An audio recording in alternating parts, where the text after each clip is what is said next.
Welcome back to the channel, and today we have a Final Fantasy Square Enix extravaganza with tons of information to go over. It's just quite incredible with everything happening, and we're going to be talking about Final Fantasy VII Rebirth, Final Fantasy XVI, Final Fantasy IX Remake, and more questions about the PlayStation Square Enix acquisition that everyone has been talking about and what could be happening around that as well. Before we jump into that, if you guys could do me a huge favor, show your support by hitting that like button, share the video if you find it informative, and subscribe if you're new, as you're not going to want to miss any of the greatness that is coming this week and the weeks ahead.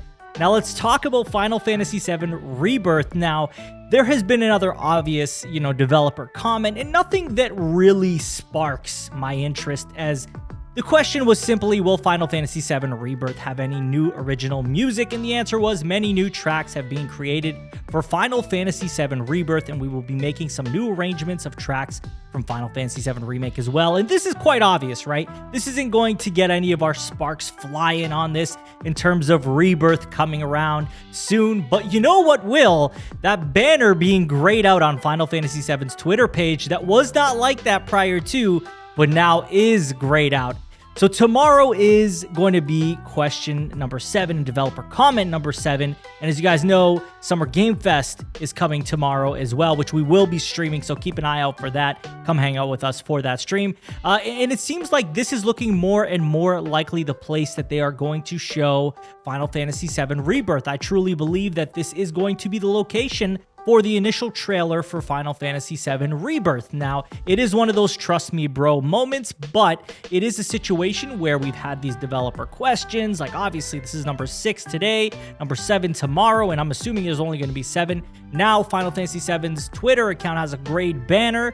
I bet you after that trailer, it's not going to be grayed out. They're going to have a banner for Final Fantasy VII Rebirth. So, very exciting stuff. I think there's a lot going to be happening tomorrow, and I really implore that you guys come, drop by, watch the stream with me. We'll have a lot of fun. We'll talk about it before and after the stream. But yes, it's looking very, very promising for Final Fantasy VII Rebirth. Now, next I want to talk about Final Fantasy IX Remake, as we have another update, and this is quite extravagant. This is a very extravagant update that really further solidifies the existence and possibly the soon release date of Final Fantasy IX Remake. Quickly, I do want to address that, yes, Gematsu has put out that they understand that an actual Final Fantasy IX Remake by Square Enix is currently in development. If you know, Gematsu has, talked about things in the past as well, especially things that were not of, public knowledge, and they've been correct. So this is another person on top of having Jeff Grubb, on top of this Reset Era forum user, who is revealing that, hey, Final Fantasy IX Remake is a real thing, and it could be coming a lot sooner than we think. But speaking on even further details of it, Reset Era user I Am a Hero 2, as we've talked about him extensively, has another comment. He provided proof to the forum moderators that they have access to reserved information, recently commented on the yet-to-be-revealed remake, saying that the game looks done and ready for release. Apparently, the game was supposed to release last summer, but C19 and the release of other games by Square Enix got in the way. As of now, a release date will seem to be up in the air due to Final Fantasy VII Rebirth. The insider also revealed that there will be a movie related to the game in addition to the animated series. So it definitely sounds like Square Enix is going to really push Final Fantasy IX Remake a lot. They've got clearly different sectors here. We got an animated series, we got a movie, and we'll have the game remade as well. Now, the game is set to be, a very traditional, stays true to what Final Fantasy IX originally was. So I don't imagine that there's going to be even close to as much work to be done for this title as there was for Final Fantasy VII Remake, as that's kind of an obvious thing given its art style and the direction that it sounds like they're going into. So that's something to keep in mind. But it looks like Final Fantasy IX Remake may not be that far off. If it's coming after Rebirth, which Rebirth is due 2023-2024 of winter, then it looks like this could be coming shortly after that, probably within the same year. I would say maybe even 2024. Now, next I want to talk about Final Fantasy XVI, talk about that demo, as now we have publisher Square Enix having a sponsorship deal in place for popular content creators such as Ludwig to stream Final Fantasy XVI on June 12th, 2023.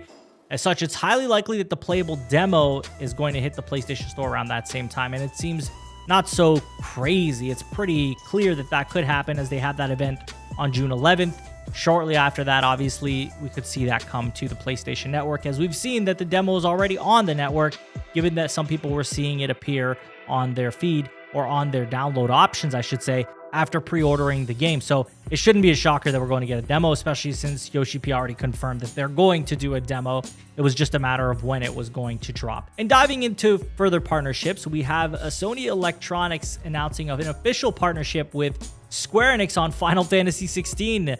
This follows previous Sony x Square Enix advertising with other Final Fantasy games as well, such as Final Fantasy XIV and Final Fantasy VII Remake and Final Fantasy VII Crisis Core Reunion. So it's crazy. There's a lot going on between Sony and Square Enix, and honestly, they've done about everything they could do outside of acquiring them. They've got exclusives. They've made games with them. They've got partnerships with them. They got all types of stuff happening with Square Enix, but for some reason, that acquisition's still nowhere to be seen.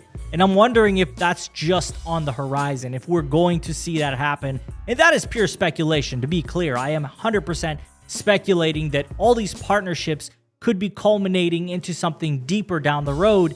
And I don't know if that'll 100% happen, but it's looking more and more plausible between everything we've heard, plus all these partnerships they have, the exclusive games they make for them, the co-development of Final Fantasy XVI. It just seems that either they are just like the best of friends, or they're going to go a little bit further and acquire them, especially since Final Fantasy XIV would truly fit into their live service portfolio just perfectly, given that it's so lucrative and the game is praised to no extent, right? Like they are known as the best MMO out there. Now, I know some people might get upset about that, but that's kind of my experience with it, and also I've seen a lot of people feel the same way. So it is definitely a very positive experience with Final Fantasy XIV that would fit into their portfolio well.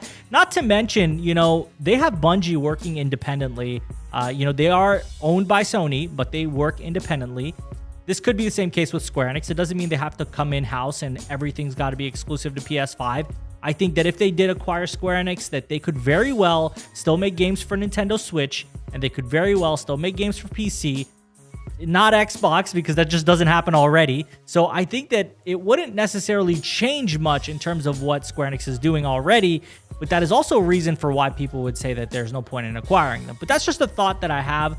I do think that there's got to be something deeper going on there. I could be wrong, but I do think something deeper is happening there, especially with all these things kind of culminating around them and to form something maybe even a little bigger than we expected. But that is all I have for you guys in today's video. Please let me know what you guys think of this Final Fantasy VII Rebirth update, especially with the banner disappearing. Do you think we're going to get this trailer at Summer Game Fest? And will you be there to watch a stream together? Let me know in the comments. As always, let me know about FF9, FF16, and of course, this Square Enix PlayStation partnership. If you enjoyed the video, hit that like button. If you didn't enjoy it, hit that dislike button. Share the video if you found it informative. Subscribe if you're new. You can follow me on Twitter. Link will be in the description. I thank you all for watching. Have a good day.